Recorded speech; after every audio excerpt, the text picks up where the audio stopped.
Okay, we're going to take a closer look at the town of Trinidad from this perch that I'm on right now. I am up here at the hilltop site overlooking Trinidad. The skies are very blue this morning. I have yet to actually visit that mountain by foot or car, but I think that should happen someday. Perhaps this summer. Looking down here at the town, maybe I'll give you a closer look. You can see how green the trees are.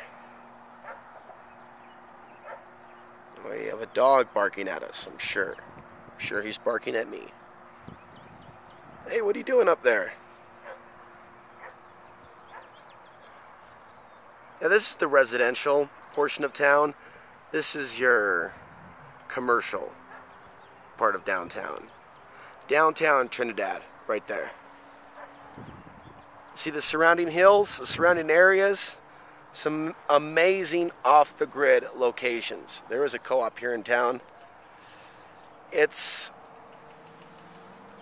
you know, it's a town like a lot of other small towns. It's simple. It has a couple grocery stores. I think it has 5 dispensaries.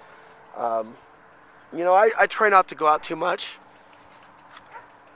I enjoy just being here, but I try for the most part to stay away from people, especially people that are stuck in their bubbles. But I feel a sense of healing here in general, especially being up here on the hill. And that is the Sangre de Cristo Mountains over there. And you can see those from the San Luis Valley, from those off-the-grid locations. So it's nice to see it from this side, where I'm used to seeing it from the other side. I'm used to being on the other side of the Sangre de Cristo Mountains. Some sort of a obelisk looking here, with the capstone broken off. Trinidad, Colorado's got a lot of history. Some of you can tell me about it. You can just do a Wikipedia search. One time there was a strike here and they sent out the National Guard to kill the strike workers. I'm not kidding about that, actually. Not to mention the Native American history, not to mention, you know, the kind of, I don't know if I'd call it a military town, but it's definitely that kind of an area. Training bases nearby Pinon Canyon. But I guess, you know, it is worth mentioning that quite a few ranchers out there are not big fans of what the government's been doing, which is now looking at launching weaponized drones over that region. Sometimes I wonder if that's why there's less geoengineering in this particular area. Skies are a little bluer than what I'm used to seeing.